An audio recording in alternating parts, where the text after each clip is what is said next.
Mic ले लो कैसे बेला।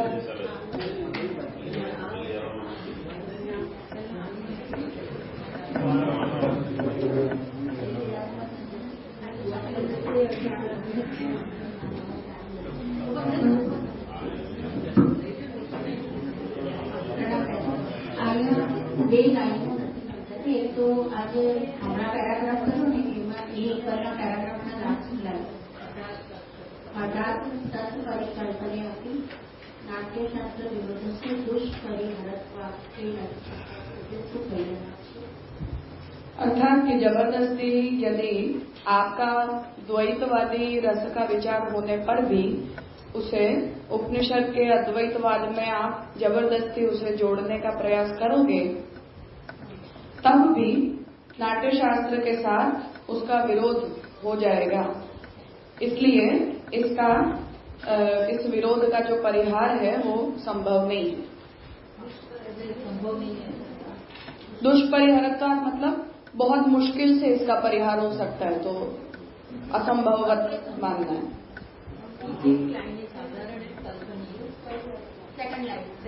हाँ, न उभयो साधारण्यम कल्पनीयम।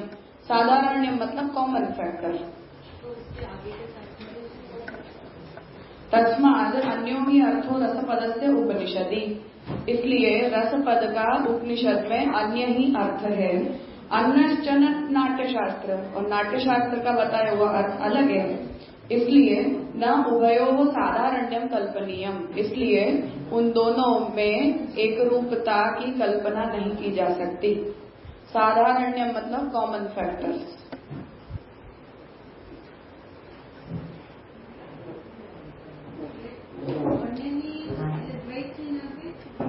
हाँ, मतलब नाट्यशास्त्र की मीमांसा और उपनिषद की रस मीमांसा, इन दोनों के बीच में सामान्य धर्म ढूंढा नहीं जा सकता, क्योंकि ये दोनों अलग अलग प्रकार से रस का विवेचन करते हैं। इसलिए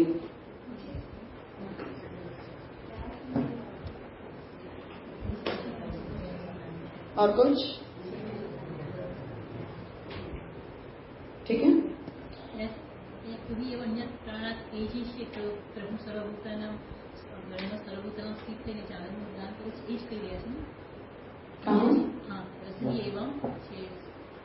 अयम लब्धो आनंद भवति। हाँ, तो ब्रह्म को प्राप्त करके आनंद का अनुभव करता है, जीव करता है। तो सुबह हमने वहां तक देखा कि ब्रह्म की रसात्मकता का जो विशेषण है उसे भी आराध्यत्व प्रकारक ज्ञानम एवं भक्ति ही, इस परिभाषा में जोड़ देने के बाद भी जो लक्ष्य है वो सिद्ध नहीं हो रहा है। अर्थात भक्ति की रसरूपता को तब भी हम सिद्ध नहीं कर पाए, और ऐसा लक्षण बनाने पर जो निदिध्यासन है उसमें वो लक्षण की अतिव्याप्ति हो रही है। अब आगे, ननु श्रवणादि नवक रूपायाः एकाग्र भक्तेः बहुकाल अनुष्ठान संभवेन स्थायितापि संभवत्येव इति आराध्य भगवद रूपस्य आलम्बन विभावता गुरोः इतर भक्तानां च संगतेः उद्दीपन विभावता भवितुम् अर्हति। अब यहाँ ये प्रश्न उपस्थित कर रहे हैं कि श्रवणादि जो नवक है, अर्थात नवदा भक्ति रूप जो एकाग्र भक्ति है, अर्थात एक ही तत्व के प्रति हम 9 की 9 भक्तियों को करते हैं, श्रवण से लेकर आत्मनिवेदन पर्यंत की। तो श्रवणादि नवक रूप जो एकाग्र भक्ति है उसका बहुत काल तक अनुष्ठान संभव है, अर्थात आजीवन हम नवदा भक्ति कर सकते हैं। निदिध्यासन में जो बात आई थी कि धारावाहिक एकाग्र चित्त की जो स्थिति होती है उसे हम निदिध्यासन कहते हैं, जो स्थायी स्थिति होती है उसे। तो उसके लिए ये कह रहे हैं कि श्रवणादि जो नवदा भक्ति है वो एकाग्र भक्ति का बहुकाल अनुष्ठान, लंबे काल तक उसका अनुष्ठान संभव होने के कारण स्थायीता भी संभवत्येव। तो निदिध्यासन में जो बात आई थी कि धारावाहिक एकाग्र चित्त का स्थायी रूप से अपने ध्येय तत्व में लगा होना, तो स्थायी भी तो हमारा चित्त रहता ही है, स्थिर रहता है जब तक हम नवदा भक्ति करते हैं। तो लंबे काल तक उसका अनुष्ठान भी संभव है, उसमें एकाग्रता भी संभव है। और एकाग्रता होने के कारण हमारे मन की उसमें स्थायी स्थिति भी संभव है ही। इसलिए आराध्य भगवत रूप से आलम्बन विभावता, तो जिसका हम आराधन करते हैं वो जो भगवान का रूप होता है वो हमारा आलम्बन विभाव बना, जिनका आलम्बन लेकर हम नवदा भक्ति का अनुष्ठान कर रहे हैं। और गुरो हो इतर भक्ता नाम च संगते है उद्दीपन विभावता भवितुम अर्हति। जो बात मंगलाचरण के श्लोकों में श्यामकाका जी ने कही थी कि गुरु के उपदेश का श्रवण और भगवदीय वैष्णवों का संग, ये दोनों भक्ति में उद्दीपन विभाव रूप बनते हैं। तो गुरु और अन्य भक्तों की का संग, इनकी उद्दीपन विभाव रूपता भी हो सकती है।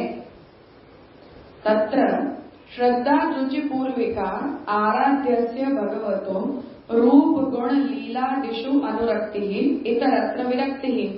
वहाँ श्रद्धा रुचि पूर्वक हमें प्रारंभिक परिस्थिति में भी भगवान के ऊपर श्रद्धा होती है और भगवत सेवा या नवदा भक्ति करने में हमारी रुचि भी होती है। तो श्रद्धा और रुचि पूर्वक आराध्य जो भगवान हैं उनके रूप गुण लीला वगैरह में जो हमारी अनुरक्ति है और रूप गुण लीला के अतिरिक्त हमारी विरक्ति है। आसक्ति ब्रह्म न्याय न सर्वत्र तस्य भगवतः कादाचित्कानुभूति।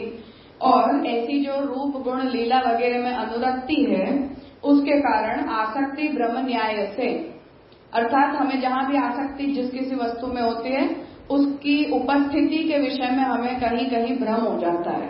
अर्थात हमें ऐसा लगता है कि शायद वो यहाँ भी है, जैसे कंस को हो जाता था कि निरंतर भगवान के बारे में सोचते रहते कारण रात को सोते ऐसा लगता था कि भगवान उसके कक्ष में आ गए, या राज सिंहासन पर बैठने जाता था तो उसे लगता था कि राजसभा के अंदर भगवान पधार गए।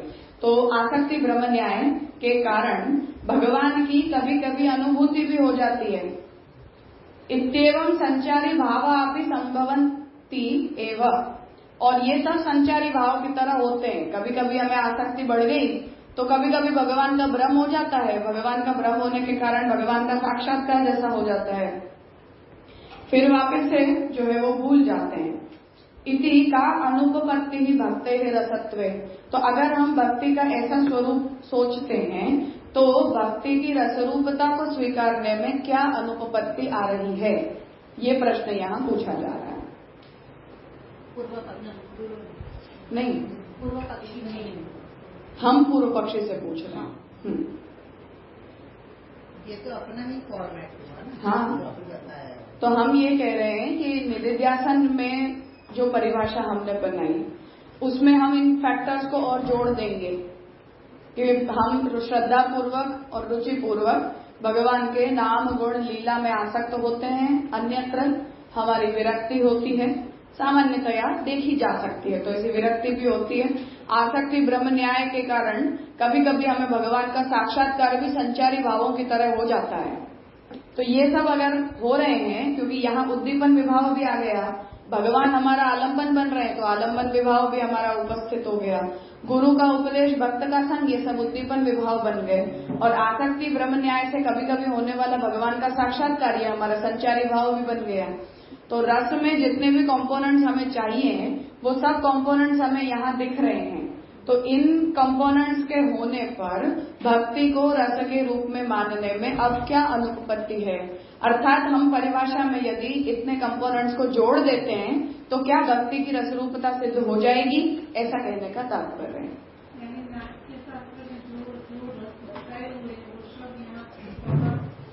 नहीं, ऐसा नहीं, वहाँ रस की सिद्धि में आलम्बन विभाव, उद्दीपन विभाव, संचारी भाव वगैरह अपेक्षित हैं। तो हम बता रहे हैं कि हमारे पास भी आलम्बन विभाव है, हमारे पास भी उद्दीपन विभाव है, हमारे पास भी इतने संचारी भाव हैं। तो अब यदि इन्हें हम भक्ति की परिभाषा में जोड़ देते हैं तो क्या भक्ति की रसरूपता मान ली जाएगी, ऐसा पूछा जा रहा है।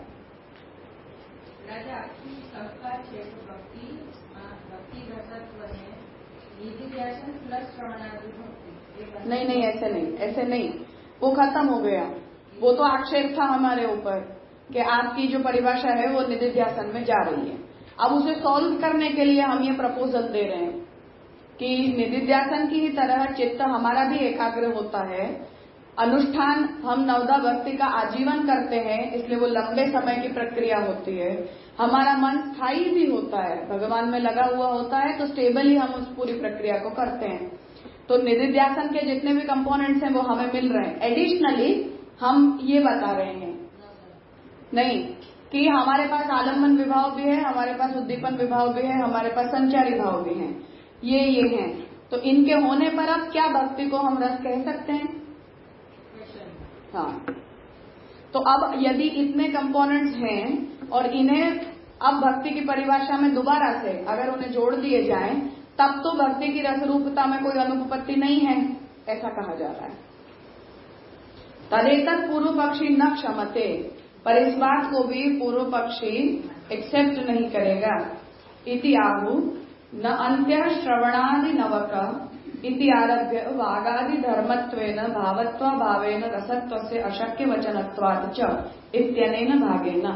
अब इस बात को भी पूर्व पक्षी नहीं स्वीकारता, जो बात मूल ग्रंथ में हम ये देखते हैं कि परिभाषा देने के बाद पूर्व पक्षी ने भक्ति का आराध्यत्वेन ज्ञान और निधिध्यासन रूप उपासन को भक्ति कहना चाहा। मूल पुरुषोत्तम जी का जो ग्रंथ है वहां उसके ऊपर ही है। हाँ, ऊपर ही है। तो वहां उसे हमने पूर्व पक्षी ने वो तर्क दिया कि हम इस प्रकार से भक्ति को परिभाषित कर रहे हैं और श्रवणादि जो नवक हैं उनकी वहां स्थिति उपासन के रूप में मानी जाएगी। और वहां 9 है, इसलिए 9 में कहीं भी एक स्थायी भाव नहीं हो सकता है। आप श्रवण करते हो तो आपका एक अलग अप्रोच होता है, पाद सेवन की क्रिया करते हो तो आपका एक अलग अप्रोच होता है, दास्य सख्य आत्म निवेदन में अलग होता है। तो भक्ति की क्रिया यदि कोई एक ही है, जैसे निधिध्यासन कर रहे हैं तो केवल ध्यान ही कर रहे हैं, तो आप बैठे बैठे जब केवल ध्यान कर रहे हो तो आपका मन स्थायी रहता है। पर 9 अलग अलग क्रियाओं में जब आप भक्ति को एग्जीक्यूट करते हो तो एक स्थायी भाव नहीं हो सकता है। वहां हमारे मूड बदल जाते हैं, हमारी अप्रोच बदल जाता है। तो पूर्व पक्षी ने ये तर्क दिया कि 9 भक्ति के प्रकार, 9 एग्जीक्यूशन के प्रकार बताए गए हैं, इसलिए इनमें एक स्थायी भाव हो नहीं सकता है। ज्ञानस्य त्रिक्षणावस्थायित्वात्, क्योंकि जो भी ज्ञान होता है वो 3 क्षणों तक रहने वाला होता है। इसलिए अनेकेषाम एकस्य स्थायिनो विरुद्धत्वात्, तो मूल में पूर्व पक्षी ने ये बात कही कि भक्ति की अनेकता होने के कारण एक स्थायी भाव का उसमें अभाव है। उसे उसने एक्सप्लेन किया कि जैसे कीर्तन वंदन वगैरह की क्रिया होती है तो उसमें हम वाणी का उपयोग करते हैं, तो वाणी का जब हम उपयोग करते हैं, अन्य क्रियाएं होती हैं उसमें हमें वाणी की जरूरत नहीं पड़ती, हमें हमारे शरीर की क्रियाओं की आवश्यकता पड़ती है। तो उसमें एक भाव का अभाव होने के कारण उसे आप रसरूप नहीं कह सकते। ठीक है, तो ये जो पूर्व पक्षी ने कहा था वो इस प्रश्न के उत्तर के रूप में कहा था। जब हम ये प्रपोज कर रहे हैं कि श्रवणादि नव, प्रश्न समझ में आया? श्यामकाका जी ने, पुरुषोत्तम जी ने जो मूल में पूर्व पक्ष दिया है उसके बिटवीन द लाइन्स इस प्रश्न की प्लेसमेंट की है। ये बात पूर्व पक्षी ने किसके जवाब में कही? इसके जवाब में कही कि जब हमने ये कहा कि नवदा भक्ति के अंदर भी चित्त की एकाग्रता होती है, नवदा भक्ति में भी अनुष्ठान होता है, नवदा भक्ति में भी स्थायी रूपता होती है, उसके उत्तर में पूर्व पक्षी ने ये जवाब दिया कि वो त्रिक्षणावस्थायी होता है ज्ञान, ये एक बात, और दूसरा नवदा भक्ति में एक स्थायी भाव का अभाव होने के कारण हम उसे रसरूप नहीं कह सकते। तो ये उसका उत्तर आया। हाँ? क्योंकि उसने भक्ति को परिभाषित ही उस तरह से किया है ना पूर्व पक्षी ने। लेकिन बात तो सही है ना। हाँ तो सही है, मैं कहाँ बोल रही हूँ? क्यों ऐसा स्टेटमेंट आया? पहले ही हमने ऐसा स्टेटमेंट कैसे दे दिया? 5-9 का इसमें विसक्ष्य अलग है, रात अलग है। हमने नहीं दिया, तो भगवान ने दिया है हमें, उसमें हम क्या कर सकते हैं? भगवान ने हाँ, वो अब हम पढ़ लेंगे, वो हम समझ लेंगे।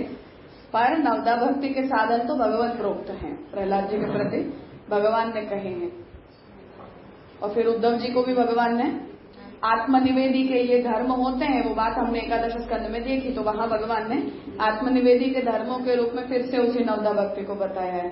तो नवदा भक्ति के साधन तो भगवत प्रोक्त हैं। मैं ऐसा समझती हूँ तो सही है। हाँ तो सही है, मैं भी नहीं बोल रही गलत है। देखते हैं ये सही जवाब है, देखते हैं। इत्यंतेन भागेन, तो श्यामकाका जी ने उसे कोट किया है कि हमने जो ये प्रपोजल रखा कि हमारे पास भी विभाव, उद्दीपन विभाव, आलंबन विभाव वगैरह अवेलेबल हैं, तो उसका रिस्पॉन्स देते हुए पूर्व पक्षी ने इतनी बातें कही हैं जिसे मूल में श्री पुरुषोत्तम जी ने लिखे हैं। अब हम इस पर क्या कह रहे हैं वो देखें। तो श्रवणादि नवसु श्रवण कीर्तन स्मरणानि भगवत स्वरूप गुण लीला विषयकानि श्रवण वाणी मनोरूप इंद्रिय जातानि। तो पूर्व पक्षी का जो मत है उसे श्यामकाका जी समझा रहे हैं, हम उत्तर नहीं दे रहे हैं यहाँ। तो पूर्व पक्षी ये कह रहा है कि श्रवणादि जो 9 हैं उनमें श्रवण कीर्तन और स्मरण, ये जो पहली 3 भक्ति है, वो भगवान के स्वरूप गुण और लीला विषयक हमारी श्रवण इंद्रिय, हमारी वाणी इंद्रिय और मनोरूप इंद्रिय से पैदा होने वाली क्रियाएं हैं। तो जैसे श्रवण का कर्म है तो श्रवणेन्द्रिय से वो होता है, कीर्तन की जो भक्ति है वो वाणी के द्वारा होती है और स्मरण की जो है वो मन के द्वारा होती है। तो उनका सोर्स बताया कि इन तीनों ऑर्गन्स से श्रवण कीर्तन और स्मरण की क्रियाएं की जाती हैं। आराध्य भगवत विग्रहस्य पाद सेवन अर्चन वंदनानि स्वदैन्य अलौकिक उपचार प्रयुक्त तद उत्कर्ष विशेष द्योतकानि हस्त मस्तक आदि अंग जातानि क्रिया रूपाणि एव इति न तत्र रस रूपता संभावना भी।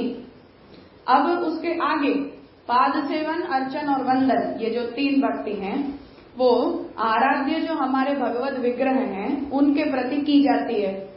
तो जिसे हम ये कहते हैं कि वो नाम सेवा है और ये रूप सेवा है, ऐसा हम नवदा भक्ति में डिफरेंशिएट करते हैं। तो आराध्य जो भगवत विग्रह हैं उनके पाद सेवन अर्चन और वंदन है जो स्वदैन्य, तो हम वंदन भक्ति के द्वारा अपना दैन्य प्रकट करते हैं।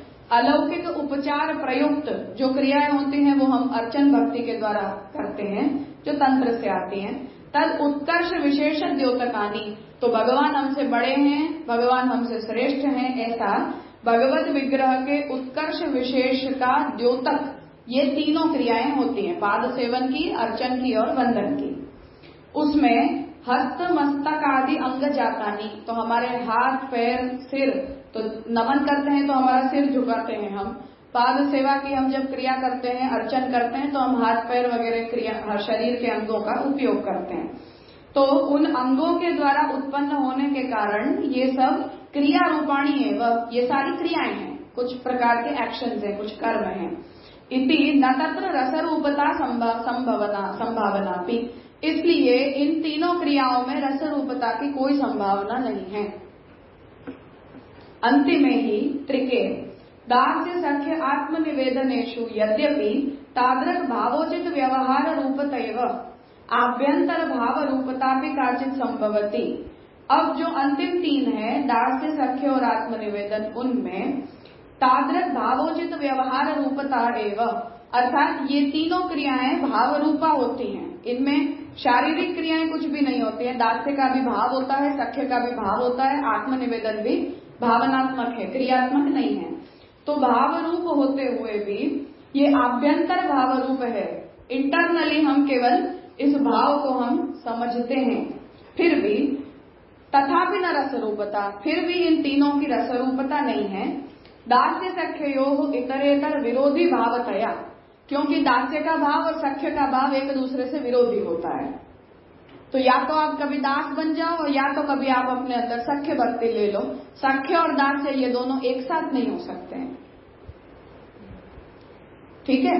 दास्य का भाव और सख्य का भाव ये दोनों एक साथ नहीं हो सकता है, विरोधी भाव होने के कारण भक्तौ रसाभास प्रसंजन संभवात, इसलिए विरोधी अगर हो जा रहे हैं तो रसाभास हो जाता है। तो भक्ति में रसाभास के प्रसंजन की संभावना होने के कारण हम इन 9 के 9 भावों को रसरूप नहीं कह सकते।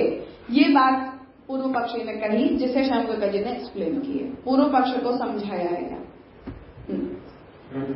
जो इससे पहले जो डेफिनेशन बनाई थी भक्ति, वो तो ऐसे ही आ रहा है कि वो पूर्व पक्षी ने एक्सेप्ट करेगा, लेकिन उसको कुछ बेसिस देना चाहिए ना। यही तो बेसिस दिया, वो भी रिजेक्ट करने के लिए ये बेसिस दिया कि आप नवदा भक्ति के अनुष्ठान में एकाग्र चित्त हो और आपका मन स्थायी है, ऐसा आप कहते हो, लेकिन ये 9 के 9 भक्ति अलग अलग शरीर के अंगों के द्वारा की जाती हैं।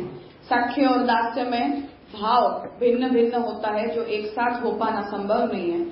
अलग अलग इंद्रियों का उसमें विनियोग होता है, तो एकाग्र चित्त पूर्वक 9 की 9 भक्ति यदि हो नहीं सकती है तो उनमें रस रूपता सोची नहीं जा सकती। इसीलिए उसने इस बात को लाया। वो प्रश्न श्यामका जी ने फ्रेम किया था इस पूर्व पक्ष को बताने के लिए। अर्जुन जी के लिए जब हम सख्य दास्य बोलते हैं तो वो कैसे समझना है?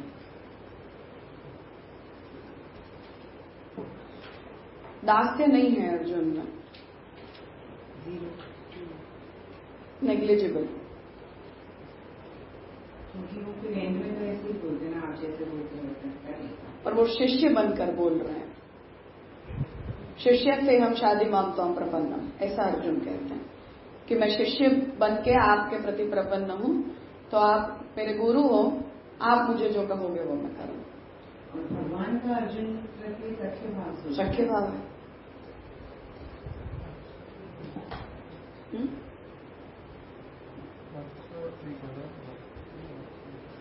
तो सख्य अप्रेरित प्रियकरणम होता है, बिना कहे हम हमारे मित्र को प्रिय लगे उन क्रियाओं को हम खुद से करते हैं। सामने वाले को कहने की जरूरत नहीं पड़ती है कि तुम मेरे लिए ऐसा करो। तो सख्य की परिभाषा है अप्रेरित प्रियकरणम। दासक तो ये होता है कि तुम्हारा मालिक जो कहता है उतना करो,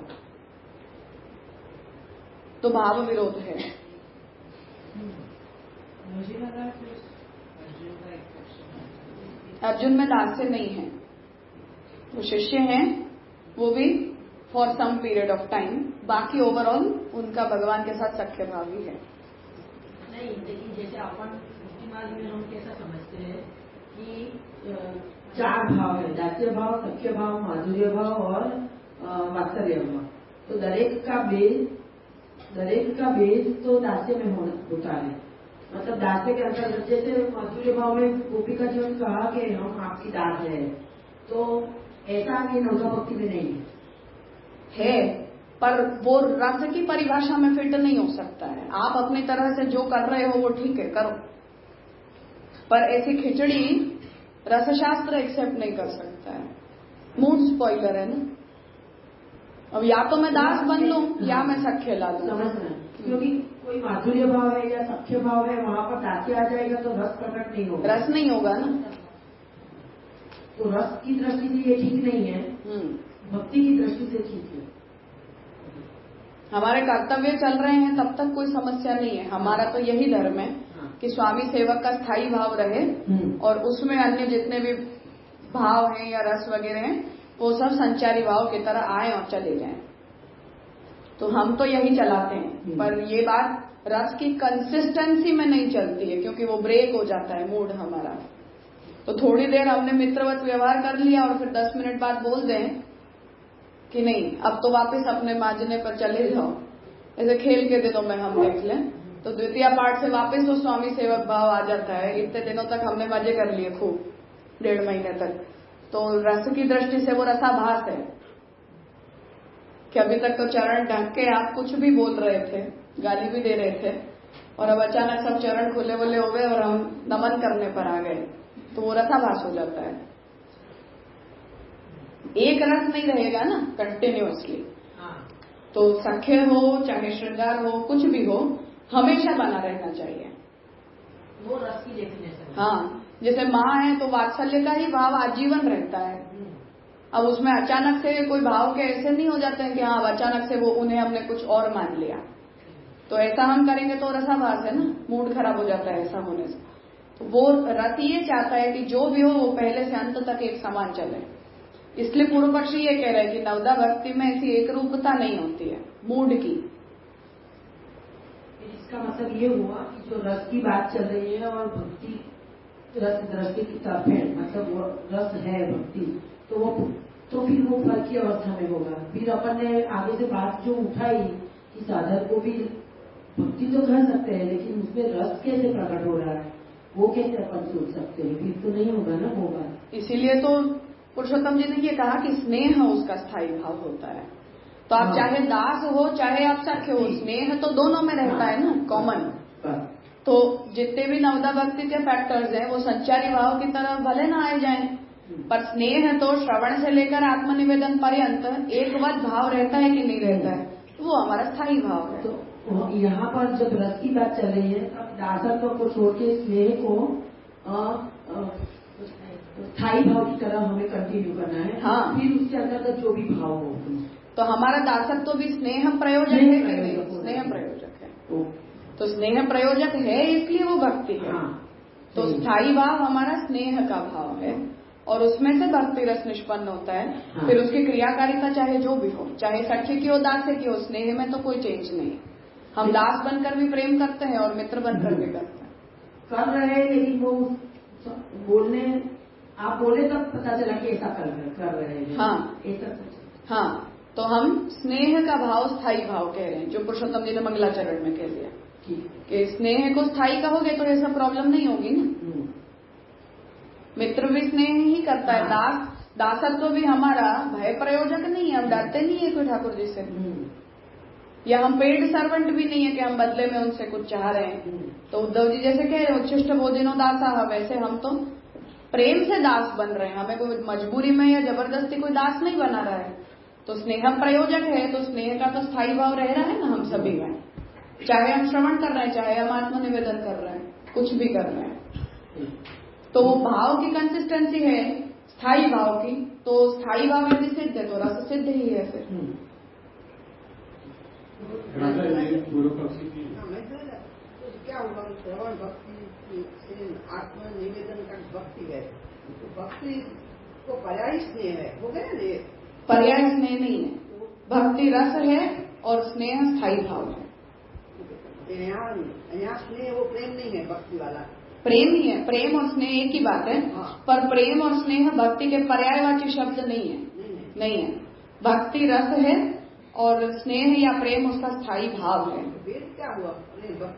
भक्ति उसकी निष्पत्ति है और भाव हमारे हृदय में होता है जिसे हम स्नेह कहते हैं। भक्ति किसकी निष्पत्ति है? रस की निष्पत्ति है।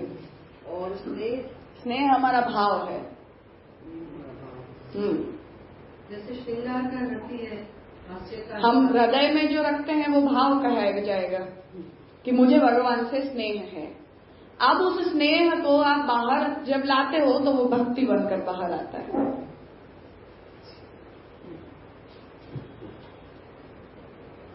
राजा, वो भरत जी ने तो पहले तो यही कहा था ना, पूरा मीठा हमें नहीं चलता है, पूरा तीखा नहीं चलता है, तो रस तो वही से उन्होंने बताया। तो श्रवण कीर्तन स्मरण पाठ से तो वो अलग अलग है, तो उसमें खंडन किस तरह से? खंडन यहाँ से हुआ कि एक बात कि आपकी विविध इंद्रियों का उसमें इनकॉर्पोरेशन है। जब हम श्रवण कर रहे हैं तो हमारे कान यूज में आ रहे हैं, मनन हम कर रहे हैं तो हमारा मन यूज हो रहा है, पाद सेवन या अर्चन कर रहे हैं तो हमारे हाथों का उपयोग हो रहा है, वंदन हम कर रहे हैं तो हमारे मस्तक का उपयोग हो रहा है। तो ये सभी क्रियाओं के अंदर जब एक ही इंद्रिय उपयोग में नहीं आती हैं तो एकाग्रता नहीं रहती है। हम मानो केवल श्रवण कर रहे हैं तो आप कंसिस्टेंट हो सकते हो, पर अभी आपने 1 घंटा श्रवण किया और 1 घंटे के बाद आप पाद सेवन या अर्चन कर रहे हो तो आपकी इंद्रियां बदल गई। तो इंद्रियां जो हैं वो एकवत भाव नहीं ला पाती हैं क्रिया के अंदर। एक ही क्रिया आप हमेशा करोगे तो एकवत भाव आता है, विविध क्रिया आप करते रहोगे तो एकवत भाव नहीं आता है। दूसरी बात कि सख्य और दास्य इन दोनों में भावनात्मक भेद है। या तो आप दास हो या आप सख्य हो, आप दोनों इकट्ठा नहीं होते हो। तो जब भाव भेद है इन दोनों में तो कंसिस्टेंसी ब्रेक हो रही है फिर से, और कंसिस्टेंसी टूट रही है तो रस छूट रहा है। जैसे मुझे मानो श्रवण करने में अभी रसरूपता की अनुभूति हो रही है, अचानक से मुझे ये कहे कि नहीं अभी तो अर्चन का समय हो गया, तो वो रसाभास हो जाता है। हम यही करते रहें तो रस कंसिस्टेंट रहता है। बीच में हम ब्रेक कर देते हैं तो रसाभास हो जाता है। जो प्रक्रिया है उसकी बात कर रहे हैं। स्नेह तो दोनों में से उत्पन्न होता है। स्नेह दोनों में हो रहा है, पर इंद्रियों का भी अपना एक रोल होता है कि नहीं होता है? तो वो तुरंत हम ब्रेक नहीं कर सकते। ब्रेक नहीं कर सकते, वो यहाँ वो पूर्व पक्ष कह रहा है कि वो स्थायी भाव तो 9 के 9 में। वो हमारा बाद का जवाब है कि हम स्नेह को स्थायी भाव कह रहे हैं। अभी हम इस बात पर लग रहे हैं कि निदिध्यासन के सामने हमने जो अपनी परिभाषा रखी, रसात्मक ब्रह्म का आराध्यत्व नित्यान। अब यहाँ यदि हम ये कह रहे हैं कि निदिध्यासन में जैसे एकाग्र चित्त पूर्वक जो स्थायी भाव होता है, उस प्रकार से हम भी भक्ति के भाव को स्थायी भाव मानते हैं। यदि हम वहां ले रहे हैं तो पूर्व पक्ष ये कह रहा है कि भक्ति के 9 मोड्स जो बताए गए हैं, उन 9 मोड्स में स्थायी रूपता संभव नहीं है, दोनों ही प्रकार से। क्योंकि नाम सेवा अपने आप में एक अलग वस्तु है, रूप सेवा अपने आप में एक अलग वस्तु है। तो आज जैसे मैं कुछ पढ़ रही हूं और मुझे इसी को पढ़ने में बहुत आनंद आ रहा है, रस प्रकट हो रहा है मानो उसमें, जब भागवत जी को ही पढ़ने से रस प्रकट हो रहा है, और अचानक से हमें ये कहे कि नहीं नहीं अब तो इस क्रिया का समय हो गया है, तो इट इज मूड स्पॉइलर। हमें ये होता है कि यहां से हमें जो रस मिल रहा था उसमें ब्रेक आ गया। वो जो इनकंसिस्टेंसी है उस वजह से पूर्व पक्षी ये कह रहा है कि नवदा भक्ति में एक रूपता का अभाव है। जैसे निदिध्यासन की क्रिया होती है तो आपको और कुछ भी नहीं करना है, आप बैठो और ध्यान करते रहो, तो आपका जो भी रस चल रहा है वो कंसिस्टेंटली चलेगा। पर नवदा भक्ति की 9 क्रियाओं में कंसिस्टेंसी नहीं आती है। जैसे हम कीर्तन कर रहे हैं पर हमें पता है कि भाई अब अनवसर का टाइम हो गया तो 4 हो गए तो रुक जाओ, कल कर लेना, उत्थापन में कर लेना, तो वो रसाभास माना जाएगा ना। ऐसा नहीं है कि आप 24 घंटे ही करते रहो, ठाकुर जी विराज ही रहे तुम्हारी देखते हुए। और ये बीज भाव को क्या है, जो बीज भाव भक्ति है, तो ये बीज भाव जो है तो उसमें भक्ति पनपेगी और स्नेह होगा। ऐसे एक तो कैसे समझेगा? नहीं, भाव को यदि हम भक्ति कह रहे हैं तब फिर आप जो कर रहे हो उसे क्रिया कहो। यही तो पूर्व पक्षी कहना चाह रहा है कि आप श्रवण को भक्ति मत कहो, श्रवण की क्रिया कहो। पाद सेवन को भक्ति मत कहो, पाद सेवन को क्रिया कहो। और भाव अपने अंदर रखो, उसे क्रिया कहो। यदि वो क्रिया बन रही है तो वो रस की निष्पत्ति तो हुई नहीं। तो कर्मांग हुआ। हाँ, तो वही तो पूर्व पक्षी कह रहा है, हम उसे नहीं स्वीकार रहे हैं इसलिए ये सब प्रॉब्लम आ रही है। पूर्व पक्षी ये कह रहा है कि भाव भक्ति का है तो भक्ति भाव रहे तब तक प्रॉब्लम नहीं है। भक्ति को जब हम रस कह रहे हैं तो सब समस्या आ रही है। हम ये कह रहे हैं कि भाव कुछ और होता है, हम भक्ति को रस कह रहे हैं। अब भाव क्या होता है वो हम बाद में डिस्क्लोज करेंगे कि हम स्नेह को भाव कह रहे हैं। तो यहाँ ये बीज भाव भक्ति कनपेगी, बीज भाव है काफी, तो अब स्नेह को कहाँ से लाएंगे? स्नेह हम ये कहेंगे कि वो स्नेह ही होता है जिसे हम भाव कहते हैं। भक्ति तो रस के रूप में निष्पन्न होती है, बाहर निकलती है हमारे अंदर से। करेंगे भी आगे आ जाएगा अभी पूर्व पक्षी, हाँ हाँ आराम से। पूर्व पक्षी ने ये जो कहा कि नवदा भक्ति के कारण आपका भाव स्थायी नहीं रहता है, ब्रेक होता है। फिर राजा के जो स्वतंत्र रस है, वात्सल्य श्रृंगार आदि रस है, अरे उसमें तो ब्रेक होता है ना कि वात्सल्य पकड़ के चले, तो माँ अपने बच्चे के लिए खाना बना रही है, वो एक क्रिया हो गई। बच्चा जब स्कूल जा रहा है तो उसके बारे में सोच रही है, तो वहाँ पे भी तो स्थायी नहीं हो के जैसे हम नवदा भक्ति कर रहे हैं। क्रिया के भेद से प्रॉब्लम नहीं है, क्रिया में जो भावात्मक भेद है उससे प्रॉब्लम है। क्रिया की विविधता से समस्या नहीं है। जैसे माँ खाना भी बना रही है तब भी वात्सल्य भाव से ही बना रही है, आपको नीला के कपड़े पहना रही है तब भी वो वात्सल्य भाव से ही कर रही है। पर हम दास्य में और सख्य में समान भाव नहीं रख रहे हैं। सिर्फ दास्य और सख्य के कारण ही नवदा बाकी के साथ में कोई आपत्ति नहीं है उनको। हाँ, सिर्फ क्रिया की विविधता प्रॉब्लमेटिक नहीं है। दास्य जो सख्य जो आ रहा है, हाँ, सिर्फ वो दोनों में है। बाकी श्रवण भी हम उनके स्नेह के लिए करते हैं, कीर्तन उनके स्नेह के लिए, सब वो तो उन्हीं के लिए, सब उन्हीं के लिए हो रहा है। माँ भी हमें हमारे लिए ही सब कुछ करती है, पर भाव भेद नहीं होता है ना। जिस दिन बच्चा पैदा हुआ तब से लेके जिंदा रहेंगे तब तक वो वात्सल्य ही रहता है। सख्य भी होता है पेरेंट्स के साथ, पर वो अवान्तर भाव होता है, संचारी भाव होता है, स्थायी नहीं होता। हम मित्रवत व्यवहार करते हैं उनके साथ, पर वो वात्सल्य में भाव होता है। अब हम यदि ये कहना चाह रहे हैं कि दास्य में सख्य होता है, तब फिर आपको सख्य को कैंसिल कर देना पड़ेगा कि वो टाइप नहीं है, वो एक सब कैटेगरी है। हम ये कहें यदि कि दास्य के अंतर्गत हम सख्य भक्ति को ले रहे हैं, दास्य रहित सख्य भाव नहीं मानेंगे हम, तब फिर हमें उसे 8 बनाकर और दास्य के अंतर्गत सख्य या आत्मनिवेदन के अंतर्गत सख्य ऐसे हमें बताना पड़ेगा, तब तो प्रॉब्लम नहीं है। पर आप 9 में सख्य को स्वतंत्र कह रहे हो, तब तो ये समस्या आएगी ना कि इसका प्लेसमेंट क्या, भावात्मक प्लेसमेंट क्या।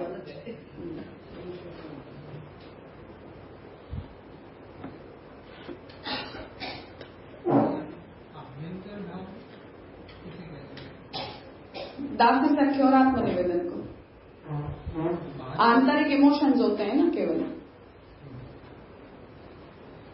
तो इसमें ऐसा नहीं होता है, ये भी आंतरिक इमोशन है, दास्य सख्य में तो कहाँ वो नहीं होने वाला है। अंतर है, उसे आप बाहर प्रकट भी करते हो। आभ्यंतर का जो आप पूछ रहे वो यही कि हम दास्य को दिखाते हैं। प्रणाम हमने किया तो हमने अपना दास्य भाव दिखाया, हमने अप्रेरित प्रियकरणम किया तो हमने अपना सख्य भाव शोकेस किया। तो अंतर भावात्मक रूप होते हैं, उन्हें हम बाहर दिखाते भी हैं। समस्या केवल इतनी आती है कि आप सख्यवत व्यवहार कर रहे हो, तब क्या आप दास्य को निभा सकते हो? नहीं निभा सकते।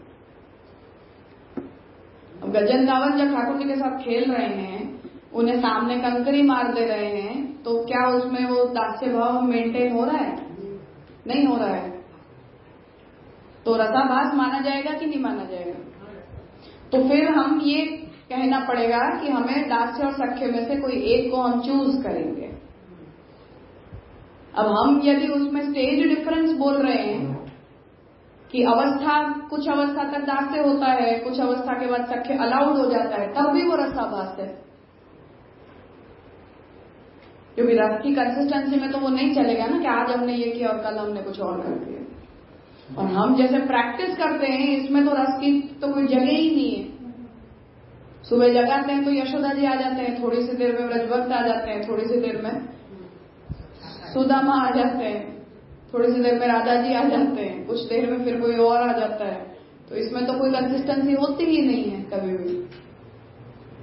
तो हम ऐसे स्थिर हो जाएं, जिसलिए मैंने कल ये बात कही थी कि हमारे हर उत्सवों के कीर्तनों में हमें जितनी भी वैरायटी दिखती है, वो इसीलिए होती है कि कुछ लोग कोई एक प्रकार के भाव में कंसिस्टेंट होते हैं कि हम ये कर रहे हैं तो यशोदा जी के भाव से ही कर रहे हैं। तो फिर रथ में भी फिर राधा जी वाला भाव उनमें प्रकट ही नहीं होता है। यशोदा जी ठाकुर जी को रथ में पधरा के घुमा रहे हैं, यही भाव उसमें बना रहेगा। हमारा एक मूड सेट नहीं होता है, इसलिए हमें वो वैरायटी से प्रॉब्लम नहीं होती है। पर जिन्हें वहां रस निष्पत्ति हो रही है, उनके लिए वो डेफिनेटली मूड स्पॉइलर है। क्या आप अचानक से वह पटपीत की फेरा नहीं कर सकते हो? कैसे ठाकुर जी को हम ऐसे सोच लें?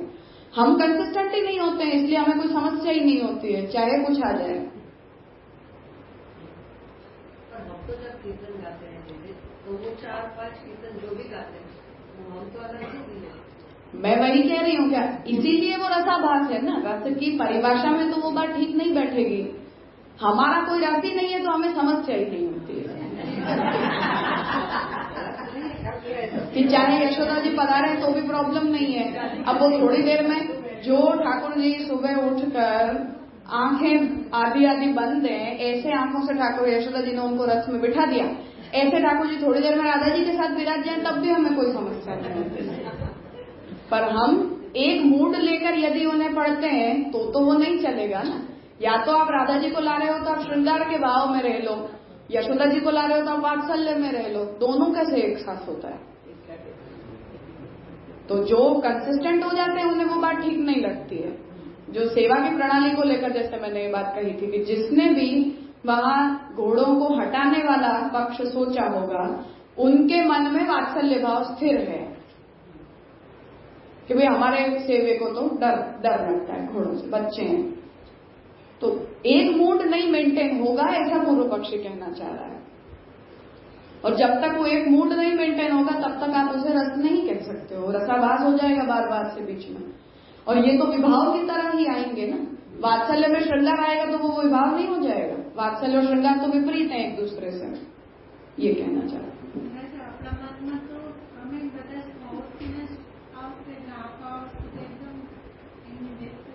पर उसमें हम गौण मुख्य का डिफरेंस करते हैं कि नहीं करते हैं?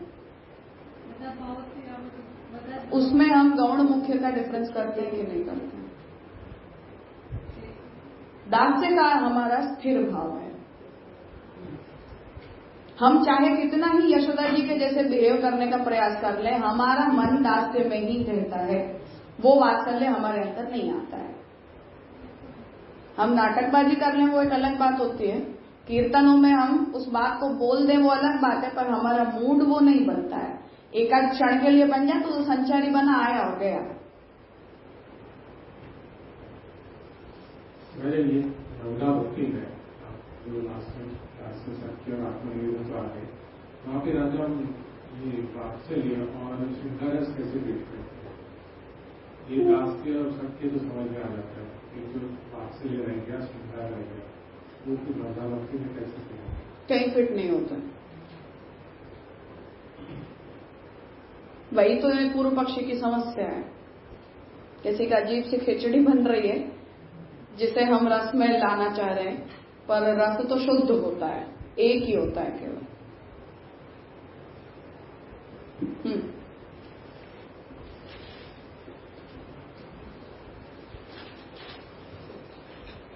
अब यहाँ जो पूर्व बात अभी हमने देखी उसे रिस्पॉन्ड कर रहे हैं कि ननु रम्यम जुगुप्सितम उदारम अथापि नीचम उग्रम प्रसादी गहनम विकृतम च वस्तु यद्वा अपि अवस्तु कवि भावक भाव्यमानम तद नास्ति यज्ञ रसभावम उपैति लोके। अब यहाँ ये बात कही जा रही है कि जब कवि कुछ लिखते हैं या कवि को कोई सब्जेक्ट दिया जाता है कुछ भी लिखने के लिए, तो वो सुंदर हो चाहे जुगुप्सित हो, चाहे उदार हो नीच हो, उग्र हो प्रसादी हो, गहन हो या विकृत हो, वो कोई वस्तु हो चाहे अवस्तु ही क्यों न हो, कवि हर भाव की भावना कर सकता है। ठीक है, ये बात कही जा रही है। तद नास्ति यज्ञ रसभाव उपैति लोके, ऐसा कुछ है ही नहीं कि जिसमें कवि रसभाव ला न सके। अर्थात जो जुगुप्सित होता है उसमें भी कवि रस पैदा कर सकता है। अर्थात आप उसे ऐसा डिस्क्राइब करो कि चाहे जुगुप्सा का रस उसमें पैदा हो पर बीभत्स रस हो पर पैदा हो जाए। जैसे द्रौपदी का चरित्र हम देख लें, चीरहरण का, तो वहां वो बीभत्स रस को प्रकट कर दिया गया। तो कवि जो है वो हर प्रकार से, ये विरुद्ध धर्माश्रयता नहीं हुई, हम अपनी तरफ से पूर्व पक्षी को रिस्पॉन्ड कर रहे हैं कि इसमें जब कवि जो है एक ही कवि है, वो हर भाव को लिख सकता है, हर भाव को दिखा सकता है, हर भाव को पैदा कर सकता है। इति विरुद्धैः अविरुद्धैः वा भावैः विच्छेद्यते न यह आत्मभावम नयति अन्यांश स्थायी। और स्थायी भाव को क्या बोला जा रहा है कि विरुद्ध हो या अविरुद्ध भाव हो, विरुद्ध भाव हो चाहे अविरुद्ध भाव हो, यदि उसका विच्छेद नहीं हो रहा और अविरुद्ध भाव में भी यदि आप आत्म भाव को ला सकते हो तब भी वो स्थायी भाव बन जाता है। तो दास्य सत्य नहीं हो सकता, वो इसीलिए तो हम ये बात लाए। ये तो धनंजय कह रहे हैं। हाँ, इसीलिए तो हम लाए कि तुम्हारा ही दर्शशास्त्र ऐसा कहता है। दशरूप मतलब क्या? दशरूप धनंजय, धनंजय का ग्रंथ है। तो रसशास्त्र जो है वही इस बात को बोल रहा है कि कवि जो होते हैं वो चाहे कोई सुंदर दृश्य हो तो उसे भी सुंदरता से डिस्क्राइब कर सकता है, कोई जुगुप्सित दृश्य हो तो उसमें जुगुप्सा भाव को भी पैदा कर सकता है। तो वस्तु हो चाहे अवस्तु हो, जो कुछ भी जैसा भी है, हर विरोधी भाव के अंदर भी कवि के अंदर भाव को प्रकट करने का सामर्थ्य होता है। और चाहे विरुद्ध भाव हो चाहे अविरुद्ध भाव हो, उन दोनों का विच्छेद किए बिना जहां भी आप अपना आत्मभाव ला देते हो वो स्थायी भाव बन जाता है। मानो जुगुप्सा है फॉर एग्जाम्पल, या मानो बीभत्स रस है, अब बीभत्स रस विरुद्ध होता है, फिर भी उसमें हम यदि आत्मभाव ला देते हैं तो वो भी आपका स्थायी भाव बन सकता है, इसीलिए वो रस बनता है।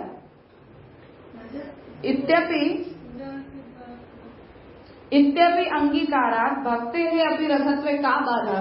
तो ऐसा यदि आप काव्य के विषय में स्वीकार सकते हो तो भक्ति की रसरूपता को स्वीकार करने में क्या बाधा आ रही है? तो हम भी कभी सख्य ला देते हैं, कभी दास्य ला देते हैं। जैसे कभी आप जुगुप्सा पैदा कर देते हो, कभी आप रम्यता पैदा कर देते हो, फिर क्या समस्या है? जैसे महाप्रभु जी कभी भी इस प्रकार से बिहेव नहीं करते हैं, पर महाप्रभु जी ने भी, जहां ये भीष्म का चरित्र आ रहा है उसकी सुबोधनी में महाप्रभु जी ने ऐसा ही किया है। जो जुगुप्सित है उसे रम्य बना दिया है। वो महाप्रभु जी की कवित्व शक्ति है। पर जैसे जहां भीष्म ठाकुर जी के दर्शन कर रहे हैं ये युवापट की फैरान में, तो ठाकुर जी के श्रीअंग में से खून निकल रहा है, ठाकुर जी के नेत्र लाल हो गए हैं, ठाकुर जी के बाल खुल गए हैं, इतना जो भयंकर स्वरूप है, सुबोधनी में महाप्रभु जी ने श्लेष करके और उसे पूरा पलटा के डिस्क्राइब किया है कि हम अपने सेवक को, हम भगवान को ऐसा नहीं देखते। अब ये बीभत्स को रम्य बना दिया कि नहीं बना दिया? हम मूल पढ़ते हैं तो प्रॉब्लम होती है, सुबोधनी पढ़ते हैं तो उसमें ऐसा नहीं लगता है। महाप्रभु जी ने एकदम उसे डाइल्यूट कर दिया है पूरा। अब ये कवित्व है, ये कवि की ताकत है कि आप वहां, और वो भी शब्द, व्याकरण और अलंकार की मर्यादा को तोड़े बिना। ये जब कवि कर सकता है, जैसे महाप्रभु जी ने यहाँ उस पूरे अर्थ को एक रम्य स्वरूप के रूप में दिखा दिया, क्योंकि महाप्रभु जी भी भक्त हैं, तो अपने सेवे को हम भी ऐसा रौद्र स्वरूप में हम नहीं देख सकते हैं। तो जो कविता यदि ऐसी विरुद्ध धर्माश्रयता को स्पेस दे सकती है, तो भक्ति में हम सख्य और दास्य दोनों साथ में लाते हैं, तो उसकी रसरूपता में क्या समस्या है, ये हम पूछ रहे हैं।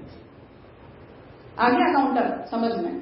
तो यही उदाहरण ध्यान में रखो कि महाप्रभु जी ने जैसे ठाकुर जी के उस स्वरूप के वर्णन को बदल दिया और उसे बदल के प्रेजेंट किया।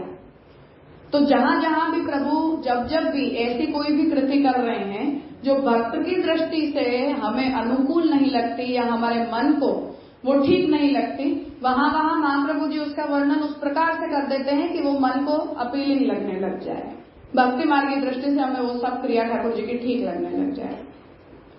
तो जैसे यशोदा जी के मन में भी वात्सल्य होने के कारण पूतना को भी ठाकुर जी ने मारा, तब भी उन्हें ऐसा लगा कि कोई आसुरी शक्तियां हैं जो ये सब कर रही हैं। तो क्योंकि वहां अपने पुत्र के अंदर भगवत बुद्धि रसाभास था, तो वहां यशोदा जी ने अपने मन को बदल दिया कि नहीं, मेरा पुत्र ये सब नहीं कर सकता है, वो कोई राक्षस को मार नहीं सकता है। वही बात हम देवकी जी के चरित्र में देख लें, तो ठाकुर जी प्रकट हुए, स्तुति हो गई सब, और अचानक से वो वात्सल्य प्रकट हो गया कि नहीं, आप ऐसा दर्शन दोगे तो अभी कल से चौकीदार आ जाएंगे। तो भाई तुम्हें चतुर्भुज स्वरूप से तो दर्शन दे रहा है, उसके लिए चौकीदारों से डरने की जरूरत क्या है? पर वो वात्सल्य भाव प्रबल है, तो भगवत बुद्धि वहां नहीं बन रही है, क्योंकि वहां भगवत बुद्धि को लाना रसाभास है।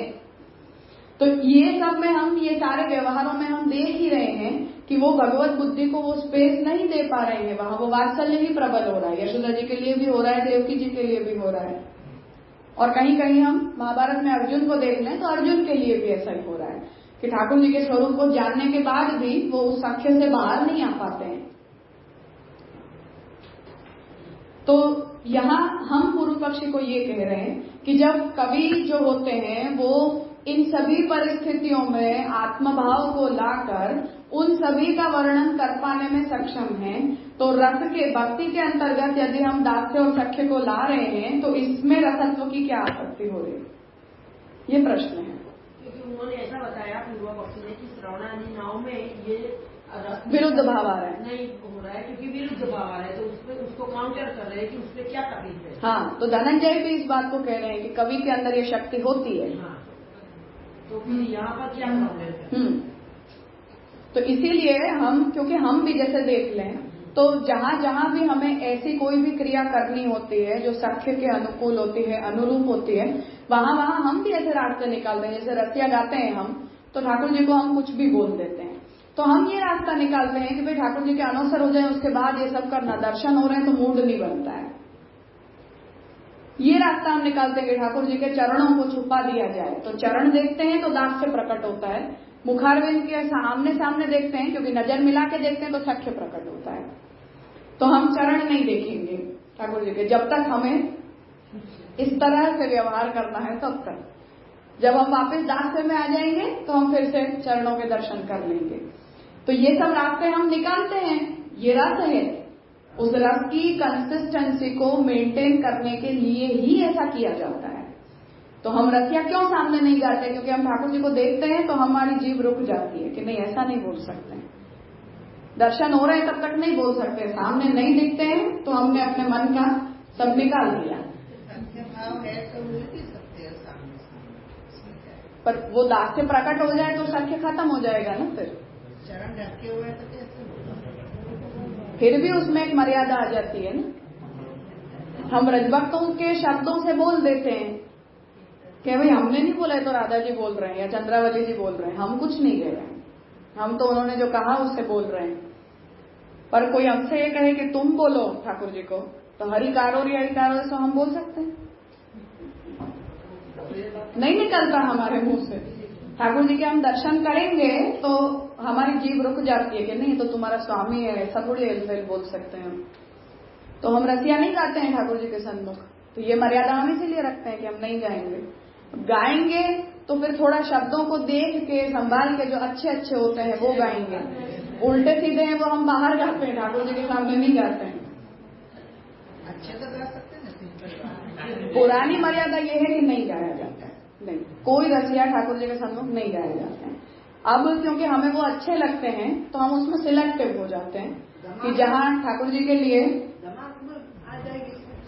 नहीं, दमार हम गाते हैं पर वो हम अपने मुंह से नहीं गाते हैं। हम ये कहते हैं कि ये तो रजभक्त आपको बोल रहे हैं, हम नहीं बोल रहे हैं, हमारे शब्द नहीं है, ये हमारी भावनाएं भी नहीं। हाँ, तो हम उस तरह से उसे करते हैं, उस तरह से उन्हें उन बातों को कन्वे करने की कोशिश करते हैं। हाँ, तो अब रस में हम वो मर्यादा रखते हैं, ये रस की ही अंडरस्टैंडिंग है। हमने ये नियम के तौर पर इन बातों को समझा है, पर जिन्होंने इन नियमों को बनाया है उन्होंने वो रस का विचार किया है कि रस किस तरह से यहाँ काम करेगा, किसमें हमारे मूड की कंसिस्टेंसी बनी रहेगी, एक रूपता बनी रहेगी। तो उसका विचार करके ही वो ये नियम बनाते हैं कि जब तक हमें ये करना है तब तक ठाकुर जी के चरणों के हम दर्शन न करें, चरण ना दिखें वैसे हमें करना, या अनवसर में हमें गाना, या ब्रजभक्तों के द्वारा उन्हें गाना, सीधा सीधा ठाकुर जी को। हम कभी ऐसा गाली गलौज का कीर्तन बनाते हैं? जो लोग बनाते हैं वो भी ऐसे कीर्तन नहीं बनाते हैं। तो ये मर्यादा उस रस को मेंटेन करने के लिए रखी जाती है। तो हम पूर्व पक्षी से ये कह रहे हैं कि जब आप कवित्व की शक्ति के लिए ये कहते हो कि जो कवि है वो हर स्थान पर अपना आत्मभाव लाकर चाहे किसी को भी भाव रूप से प्रस्तुत करने की इंडिपेंडेंस रखता है, तो वो इंडिपेंडेंस भक्ति में क्यों न मिले? ठीक है, वो स्वातंत्र्य हम भक्ति में क्यों न लें? तो संचारी भाव की तरह हमने 1.5 महीना सख्य भक्ति कर ली तो क्या समस्या है उसमें, क्या रसाभास हो गया?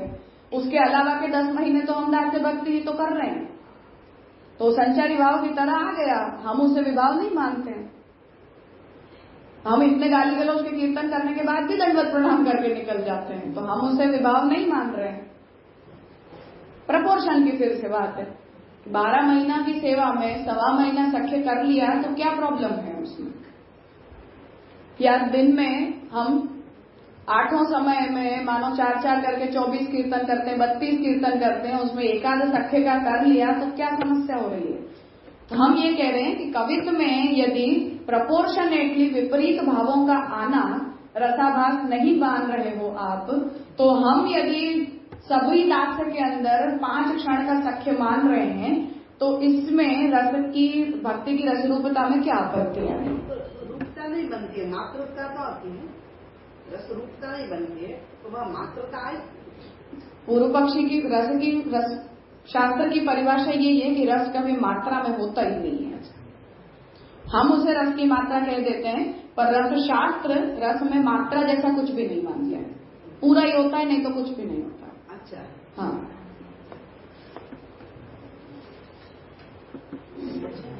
जो ब्रह्म थे वो अपने आप को दास्य मानते थे?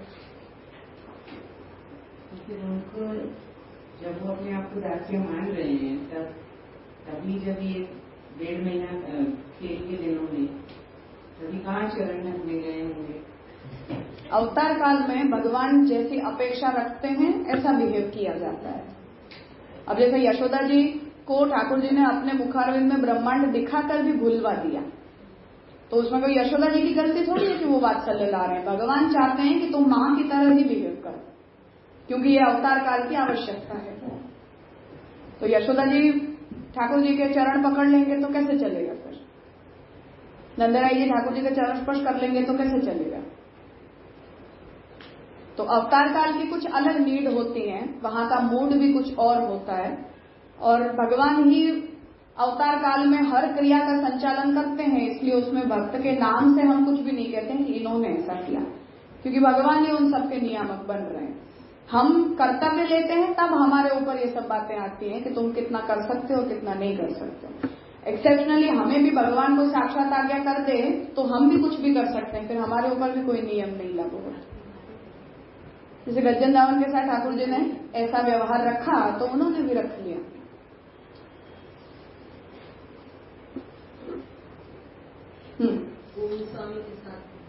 हाँ, तो भगवान इच्छा रख रहे हैं ऐसी, तब कोई प्रॉब्लम ही नहीं है।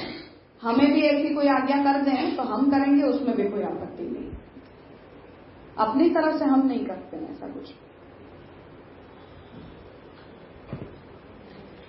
तो अंगीकारात भक्ते है अपि रसत्वे का बाधा। तो हमने ये बात रखी कि काव्य के विषय में यदि ऐसा मूड का जो डिफरेंस है वो स्वीकार्य है तो भक्ति की रसरूपता में क्या बाधा है? इति चेत न, तो कह रहे हैं कि नहीं, ऐसा नहीं कह सकते। प्रीति भक्त्यादयो भावाः हर्षोत्साहादिषु स्पष्टम अंतर्भावात् इति दत्तोत्तरत्वात् एव। तो कह रहे हैं कि धनंजय ने इस बात को ऑलरेडी रिस्पॉन्ड कर दिया है। क्या कि प्रीति भक्त्यादयो भावाः, प्रीति भक्ति वगैरह उदित होने वाले जो भाव हैं उनका हर्ष उत्साह वगैरह में स्पष्ट रूप से अंतर्भाव हो जाता है। तो हम उत्साहित होकर कुछ करते हैं उसे ही आप साक्ष्य कह देते हो, मतलब एक्साइटमेंट के साथ हम कोई भी क्रिया को करते हैं, या हम किसी व्यवहार से यदि बहुत ज्यादा प्रसन्न हो जाते हैं तो वहीं ही प्रेम का अंतर्भाव कर लिया जाता है, प्रीतिपूर्ण व्यवहार का अंतर्भाव कर लिया जाता है। तो जो धनंजय हैं उन्होंने इस बात को ऑलरेडी रिस्पॉन्ड कर दिया है कि प्रेम भक्ति वगैरह भावों का हर्ष उत्साह वगैरह भावों में हम अंतर्भाव मानते हैं, उनकी क्रियाओं का अंतर्भाव हम मानते हैं। तदुच्यते एकस्य स्थायिनः इति तथा ही अनेकेषां मिथो विरुद्धानां संचारी भावानां ही एकस्मिन् विरुद्ध धर्माश्रय भूते स्थायिनि अविरोधेपि श्रवणादि नवके तथाविध एक भावस्य असंभवात्। तो पूर्व पक्षी ये बात तो कह रहा है कि इसलिए अनेक जो भाव हैं उनके बीच, विरुद्ध संचारी भावों के बीच भी विरुद्ध धर्माश्रय भूत स्थायी भाव के अविरोधी होने पर भी श्रवणादि नवक में उस प्रकार के एक भाव का असंभावना होने से हम रस नहीं कह सकते। तात्पर्य ये है कि हम यदि ये कहते हैं कि नवदा भक्ति जो है वो सब संचारी भाव है और भक्ति का भाव स्थायी भाव है, हम इसे इस तरह से रिस्पॉन्ड करें कि नवदा भक्ति के जो 9 भाव हैं, हम फिर से उन्हें क्रिया नहीं कहेंगे, हम नवदा भक्ति के 9 भाव कह दें। तो नवदा भक्ति के जो 9 भाव हैं वो 9 भाव भक्ति भाव में संचारी भाव है, और भक्ति का जो भाव है वो विरुद्ध धर्माश्रय भूत है कि जो, जैसे हमने कवि के लिए ये बात कही कि वो रम्य और जुगुप्सित इन दोनों को एक ही कविता के अंदर स्पेस दे सकता है, उसी तरह हम अपने भक्ति भाव के अंदर विरुद्ध भावों को जगह दे सकते हैं, अर्थात साख्य और दास्य दोनों को हम जगह दे सकते हैं। ऐसी विरुद्ध धर्माश्रय भूत भाव को यदि हम कहते हैं कि भक्ति का भाव विरुद्ध धर्माश्रयी है, इसलिए जितने भी विरुद्ध भाव हैं उनका भी अविरोधेन हम समन्वय कर लेते हैं, ऐसा भी यदि हम कहते हैं तब भी श्रवणादि नवक में एकविध भाव की असंभावना है, एकवद भाव नहीं रह सकता है। क्यों नहीं रह सकता? तो कह रहे हैं कि संभवेपि हर्षोत्साहादिषु अंतर्भावांगीकारात् च भक्तेः न रसत्व सिद्धिः इति आशय। और यदि आप ये कहते हो कि इन सभी के अंदर हमारा एकवद भाव रहता है, विरोधी भाव उसमें हमारे नहीं आते हैं, ऐसा भी यदि आप कहते हो, तब भी हर्ष उत्साह वगैरह के अंतर्गत उसका अंतर्भाव धनंजय ने बता दिया होने के कारण भी भक्ति में रसत्व की सिद्धि नहीं हो सकती, ऐसा पूर्व पक्षी का आशय है। राजा वर्ड टू वर्ड समझाયું પણ આ ફ્લો જે ચાલી રહ્યો છે ને વાદની જેવું એ હજુ ક્લિયર નથી। हमने ये कहा कि कवित्व के अंदर एक ही कविता में, मानो रामायण एक कविता है, अब उस एक ही कविता में कुछ अच्छी बातें भी आ रही हैं, कुछ करुण रस की बातें भी आ रही हैं, पर प्रोपोर्शनेटली ओवरऑल हम करुण रस को देख रहे हैं। तो वहां जो रम्य, जैसे सुबह किसी ने बोला था कि मानो रामचंद्र जी और सीता जी एक दूसरे से मिले और अच्छा खासा समय साथ भी रहे। 14 वर्ष के वनवास में 1 साल का वियोग था, 13 साल साथ रहे। उसके बाद भी रामचंद्र जी घर पधारे, उसके बाद भी बहुत लंबा समय साथ रहे, फिर से वियोग हो गया। तो रम्य भी हो रहा है, अर्थात संयोग भी हो रहा है और विप्रयोग भी हो रहा है। तो श्रृंगार रस की दृष्टि से करुणता को हम भले ही मुख्य कह दें, पर फिर भी वहां संयोग जो है वो करुण रस का विघातक नहीं बन रहा है। तो आप एक ही कविता के अंदर बहुत से प्रकार के भावों को ला रहे हो और उसे लाना, अर्थात करुण रस की कविता के अंतर्गत संयोग का जो प्रकरण, श्रृंगार रस का जो प्रकरण है, वो यदि विरोधी भाव नहीं बन रहा तो हमारे दास्य में सख्य क्यों विरोधी हो गया, ये हमने प्रश्न किया।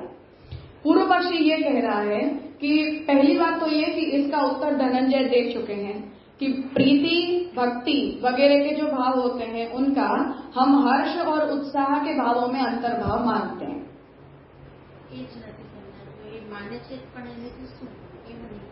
तो अंतर्भाव माना तो स्वतंत्र नहीं हुआ ना, स्वतंत्र है ऐसा हम कह रहे हैं। धनंजय ये कह रहे हैं कि हर्ष उत्साह वगैरह के भावों में हम इनका अंतर्भाव मान ले रहे हैं। अंतर्भाव मान लिया तो उसका स्वातंत्र नहीं है। अब पूर्व पक्षी ये कह रहा है कि आप यदि ये कहोगे कि हम इन्हें संचारी भाव कहते हैं, तो जैसे करुण रस के पूरे चरित्र के अंदर संचारी भाव का यह श्रृंगार आ गया। रामायण में हम करुण रस मानेंगे तो श्रृंगार रस वहां संचारी भाव है, और श्रृंगार रस करुण रस का विघातक भाव नहीं है, तो श्रृंगार के होने में कोई समस्या नहीं है। हम ऐसा कह रहे हैं। उसी प्रकार से हम यदि ये कहते हैं कि नहीं, हमारे भी दास्य में सख्य डिस्टर्बेंस नहीं करता है, हमारे भी दास्य भाव में जैसे श्रृंगार संचारी बन के आ जाता है, उसी तरह से सख्य का भाव भी संचारी भाव की तरह आ जाएगा। तो पूर्व पक्षी कह रहा है कि वो नहीं आएगा, नहीं आ सकता है। और अगर हम उसे लाने की कोशिश करेंगे तो वो ये कहेंगे कि तो फिर हम हर्ष और उत्साह के भावों में उसका अंतर्भाव मान लेंगे, तो उसे हम फिर भी स्वतंत्र नहीं कहेंगे। आनी जानी हो गई नहीं, आनी जानी से समस्या नहीं। जो जहां कहीं भी अप्रेरित प्रियकरणम हो रहा है उसे यदि हम सख्य भक्ति कह रहे हैं तो पूर्व पक्षी ये कहता है कि हम उसे उत्साह में लेकर जाएंगे, हम उसे सख्य भक्ति की कैटेगरी नहीं देंगे। जैसे उत्सव आते हैं तो हमारे अंदर बहुत उत्साह आ जाता है, ये भी करें, ये भी करें, ये भी करें। हमने कर लिया, उत्सव गया, फिर से हम शांत होके रेगुलर मोड में वापस आ गए। तो उसे आप भक्ति का मोड मत बोलो, उसे आप उत्साह भाव कह दो। ये बात पूर्व पक्षी कह रहा है। तो अगर उसमें उसका अंतर्भाव हो जा रहा है तब फिर हमें उसे भक्ति के अंतर्गत संचारी भावता मानने की आवश्यकता नहीं है। उल्टा भक्ति जो है वो उत्साह प्रीति वगैरह का काउंटर बन गया, उसके ब्रैकेट में वो बातें चली गई। जो कार्य स्थायी नहीं हो रहा है, स्थायी नहीं हो रहा है, ये पूर्व पक्षी का सब है तो वहाँ स्थायी नहीं है, सब आने जाने वाला है। तो जैसे हमने खेल के दिनों में बहुत हल्ला मचा लिया, नाच लिए, गा लिए, गाली दे दी, बोल लिए, बहुत कुछ हमने एकदम मस्ती मजाक वाले मूड में हम आ गए, हम उसे उत्साह कह देते हैं, हम उसे सख्य नहीं कहेंगे। तो उत्साह किसके अंदर भाव है वो एक प्रकार का संचारी भाव। यानी ये उत्साह जो है, जो 8 रस चला है, उसके अंतर्गत उत्साह आ रहा है? नहीं, रस नहीं है वो। जो स्थायी रस के स्थायी भाव 8 के 8 होते हैं, जो संचारी भाव है उसमें उत्साह आता है। इसको संचारी भाव लेकिन उत्साह कह रहे हैं। नहीं, संचारी भाव की एक टाइप है उत्साह, उसमें इसे कैटेगराइज कर रहे हैं। अप्रेरित प्रियकरणम को हम सख्य कहते हैं। बिना कहे, जैसे उत्सव में कुछ चीजें हमें रीत से बोली जाती हैं कि नहीं इतना इतना, जैसे अन्नकूट है मानो, तो कुछ रीत की सामग्री होती है, कुछ हमें अच्छा बनाना आता है तो हम अपनी मर्जी से ठाकुर जी को धराते हैं कि नहीं हम ये सामग्री हमें अच्छी आती है तो हम ये भी करेंगे, भले तो नहीं लिखा है पर हम करेंगे। ये हमने अप्रेरित प्रियकरणम किया। नियम का जो कुछ भी था वो प्रेरित था, क्योंकि लिखा है तो हम कर रहे हैं। एक्स्ट्रा हमने जो एक भी किया वो अप्रेरित प्रियकरण है। तो आपकी पूरी जो सेवा अन्नकूट की हुई उसमें मानो 50 प्रेरित हैं तो 2 अप्रेरित भी होती हैं। प्रपोर्शन की बात कर रही। 2 यदि अप्रेरित हैं तो पूर्व पक्ष ये कह रहा है कि उस 2 के लिए एक अलग कैटेगरी की क्या जरूरत, उसे उत्साह में डालो। हम एक्साइटेड हैं उत्सव को लेकर, फेस्टिवल आ रहा है, हम एक्साइटेड हैं तो उसमें हमने कुछ कर दिया, उसे एक स्वतंत्र सख्य भक्ति कहने की जरूरत नहीं, ये कहना चाह रहा है पूर्व पक्ष। तो जो राजा क्या हुआ साधन भक्ति में हम जो अभी पढ़े हैं अभी, तो वहाँ जो उत्सव आता है, कोई आनंद कुछ आता है तो सब मात्रा में है, हम मात्रा के अधिकारी है करके आगे की सोचते नहीं कि आगे आए रस तो पूर्ण तो आगे खूब सारा है। हाँ। इसमें आनंद मना लेते हैं बस।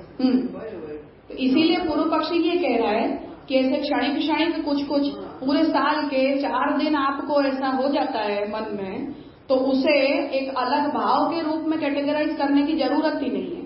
कुछ समर्पित छोड़ दे, असमर्पित छोड़ा, कुछ सत्संग किया तो भी आनंद मना लेते हैं। वो आनंद थोड़े थोड़े में हमें सब मिल ही रहा है, तो अगर वो थोड़े थोड़े में आप एंजॉय कर ही रहे हो तो जो अवेलेबल कैटेगरीज है उसी में उसे क्लासिफाई करो, अलग से कैटेगरी को लाने की जरूरत नहीं है। ये पूर्व पक्षी कहना चाह रहे हैं। समझ में आ रहा है कि अस्थायी कैसे हुआ, अगर हम उत्साह भी मान लेते हैं तो वो 12 महीना रहता है। वो संचार की जैसे कोई उत्साह आगे चला गया, लेकिन मेरा स्थायी भाव तो रहेगा ही। स्थायी भाव से कोई प्रॉब्लम ही नहीं है। पूर्व पक्षी ये कह रहा है कि आपको स्थायी भाव चाहिए तो 9 में से कोई एक में आपका स्थायी भाव रहेगा। जैसे ऐसा समझो कि हम बहुत सी प्रकार की सेवाएं करते हैं, सेवा भी करते हैं, कथा भी करते हैं। मेंटली हमारी एक प्रकार की चॉइस होती है कि हमें ये अच्छा लगता है। कुछ लोगों को पढ़ना अच्छा लगता है, कुछ लोगों को सेवा करना ज्यादा अच्छा लगता है। सेवा में भी कोई एक प्रकार की क्रिया हमें ज्यादा, जैसे अर्चन संबंधी कुछ भी आता है तो अछूता लगता है, हमें इससे क्या मतलब है। जब पंचामृत करवा दिए तो हमें क्या मतलब है इससे। तो अर्चन के संबंधी कोई भी क्रिया है तो सब बेकार। जैसे पुरुषोत्तम जी का मूड बन रहा है निबंध में, अब पुरुषोत्तम जी कितने सीरियस नेचर के आचार्य हैं, फिर भी जहां भी अर्चन भक्ति की बात आ रही है वहां पुरुषोत्तम जी कह रहे हैं कि नहीं, हम घंटानाद तंत्र को मानकर नहीं करते, हम तो गायों के गले की घंटी बजाते हैं। हम सुबह घंटानाद करके या शंखनाद करके ठाकुर जी को जगाते हैं, तो हम वहां कोई तंत्र के नियम को याद नहीं करते कि देवार्चन में इस तरह से किया जाता है। हम तो ठाकुर जी ब्रज में रहते हैं, सुबह गाय उठती हैं, खाने के लिए आवाज देती है, ठाकुर जी जग के उन्हें खाने के लिए देते हैं, तो ठाकुर जी तो गायों के गले की घंटी से जगते हैं। कोई तंत्र को बताने की जरूरत नहीं कि तुम घंटानाद करके ठाकुर जी को जगाओ। ये पुरुषोत्तम जी का मूड बन रहा है, यद्यपि वो क्रिया को तंत्र से ला रहे हैं हम, फिर भी तो ये स्थायी बना। तो वहां उनका मूड अर्चन में अर्चन का है नहीं, हम उसे मॉडिफाई कर रहे हैं। समझ में आ रहा है, ठीक है, हम उसे मॉडिफाई कर रहे हैं। जिसने ऐसा सोचा वो मॉडिफाई कर रहा है। कहने का मतलब ये पुरुषोत्तम जी का जो मूड है वो भागवतीय भक्ति का बन रहा है कि हम तो ब्रजभक्तों ने जो किया वो हम करते हैं। तंत्र हमें क्या सिखाता है वो हमारा मतलब की बात नहीं। तो हम तंत्र की क्रियाओं को जरूर लेते हैं पर भावना अपनी चलाते हैं। क्रिया हम तंत्र से ले रहे हैं, जैसे आरती है फॉर एग्जाम्पल, तो आरती तो तांत्रिकी कर्म है। तंत्र बताता है कि देव के अर्चन को इस तरह से किया जाता है। सिद्धार्थ पहले हम जगाते हैं, उसके बाद स्नान, श्रृंगार, नैवेद्य, आरती, परिक्रमा और दंडवत। बस इसमें अर्चन हो जाता है, पंचोपचार का हो, षोडशोपचार का हो। तो हम वहां से उसे ला रहे हैं। हम जब आरती करते हैं तो वो बात वहां से आ रही है, पर भावना हम अपनी चलाते हैं। वहां हम तंत्र को नहीं लाते हैं कि हम अर्चन कर रहे हैं, हम अपनी भावना ला रहे हैं।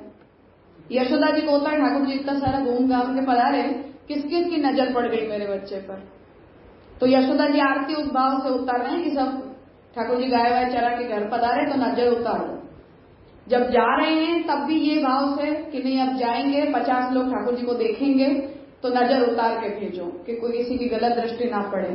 तो भावना हम अपनी चला रहे हैं, कर हम तंत्र का अर्चन रहे हैं। तो पुरुषोत्तम जी वहां ये बात को कह रहे हैं कि तांत्रिक भक्ति को हम कोई स्पेस नहीं देते अपने में, क्योंकि हम तो केवल भागवतीय भक्ति ही करते हैं। पर आप क्रिया तंत्र की कर रहे हो कि नहीं कर रहे हो, पर हम अपने भाव से करेंगे। हम तंत्र बोलेगा उस तरह से हम नहीं करेंगे।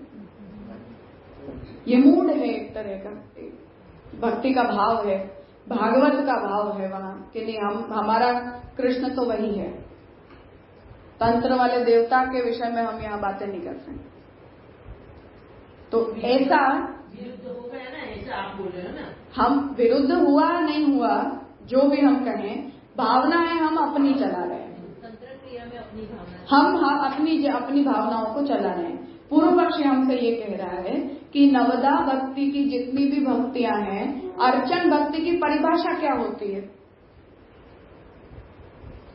कि लोक में हम सामान्य व्यक्ति के आदर सत्कार के लिए जैसा उपचार करते हैं उसे बढ़कर हम देवता के लिए करते हैं, वो अर्चन भक्ति कही जाती है। पर हम तो वहां यशोदा जी के भाव से आरती उतार रहे हैं, तो वहां अर्चन क्या हुआ?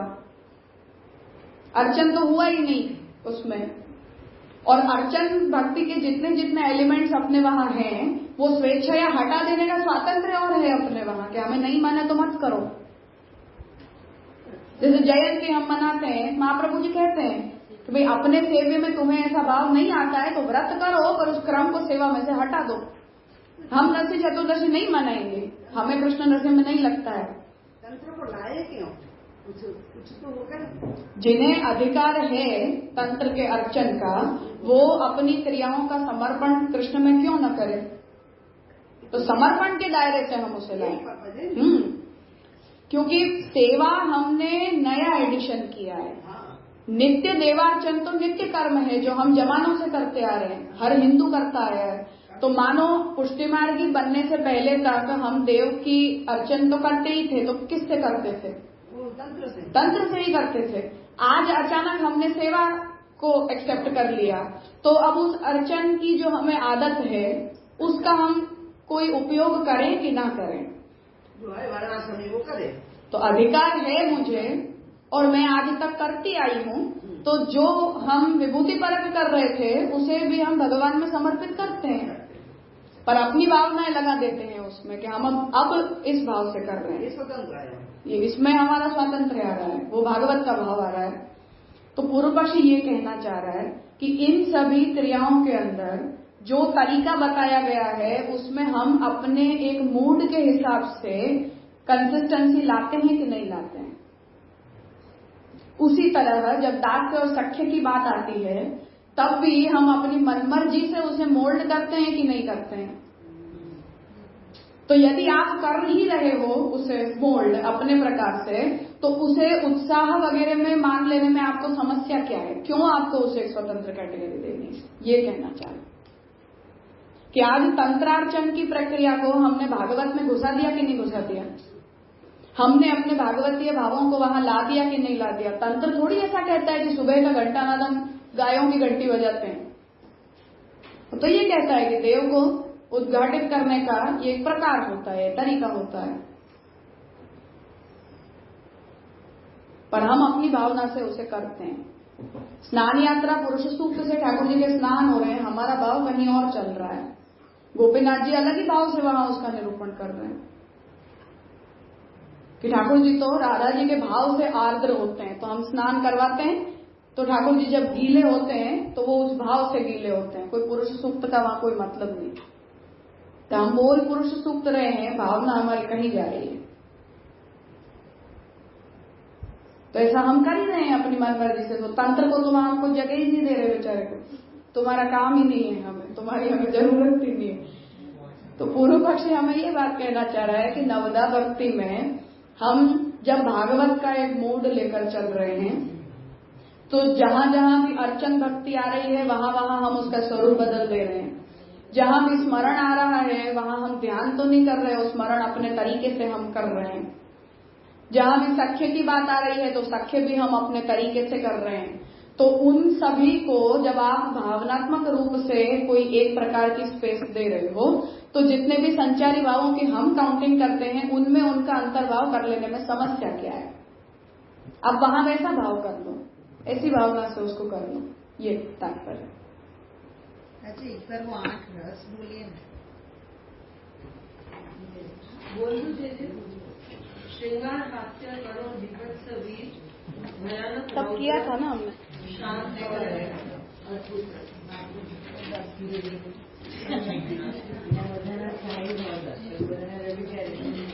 आप जरा बाद में बता दें। मांडवी में मैंने भेजी थी जो पीडीएफ, उसके अंदर था स्थायी भाव और संचारी भाव, ये दोनों मैंने लिखे थे।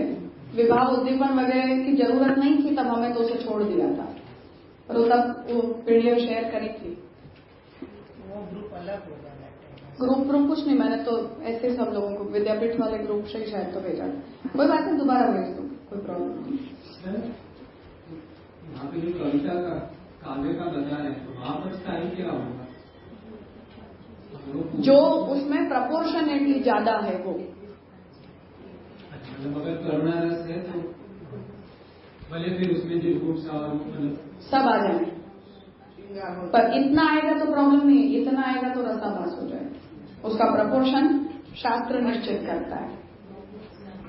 मतलब इसलिए जो दूसरी जो पंक्ति में कह रहे हैं विरुद्ध अविरुद्ध जो भी प्रकार से हो, पर वो इसी दायरे के अंदर कोई एक मुख्य है और बाकी उससे गौण है।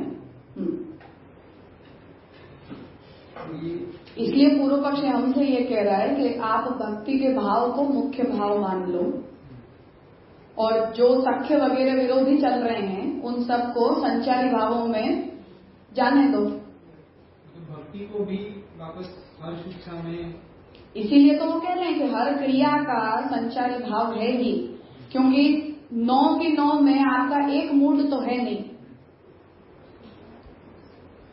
तो यदि अलग अलग ही मूड्स हैं तो संचारी भावों के प्रकारों में ही वो सभी मूड्स को अलग अलग कर लो, एक कैटेगरी बनाने की कोशिश मत करो, ये कहना चाह रहे।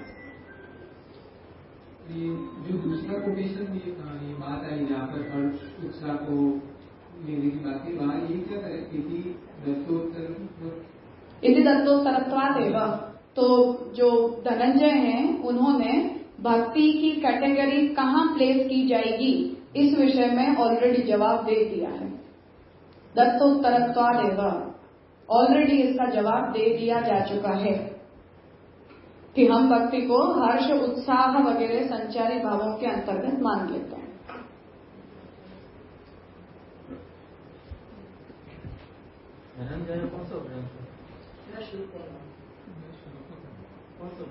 दश रूपकम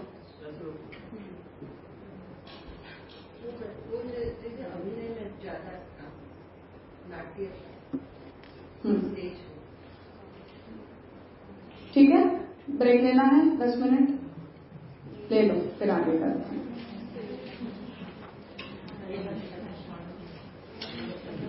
This session is no longer being recorded. जल्द से